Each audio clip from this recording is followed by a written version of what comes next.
പ്രസംഗകന്റെ പുസ്തകത്തിൽ നിന്നുള്ള വായന 11-ാം അധ്യായം 1 മുതൽ 10 വരെയുള്ള വാക്യങ്ങൾ. വിവേകപൂർവം പ്രവർത്തിക്കുക. അപ്പം നീ വെള്ളത്തിലേക്ക് എറിയുക, പല നാളുകൾക്ക് ശേഷം അത് നീ കണ്ടെത്തും.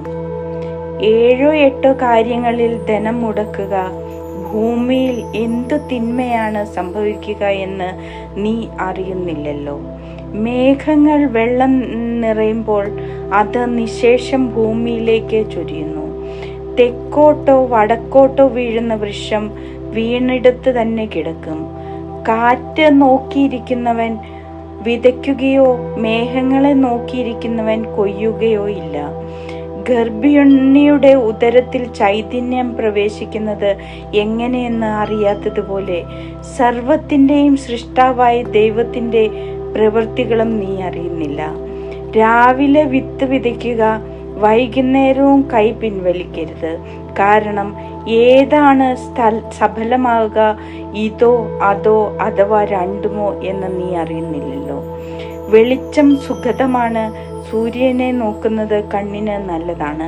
ദീർഘകാലം ജീവിച്ചിരിക്കുന്നവൻ അക്കാലമെല്ലാം ആനന്ദിക്കട്ടെ. എന്നാൽ അന്ധകാരത്തിൽ ദിനങ്ങൾ നിരവധി ആയിരിക്കുമെന്ന് ഓർക്കുകയും ചെയ്യട്ടെ. വരുന്നതെല്ലാം മിഥ്യയാണ്. യുവത്വവും വാർദ്ധക്യവും. യുവാവേ, യുവത്വത്തിൽ നീ സന്തോഷിക്കുക.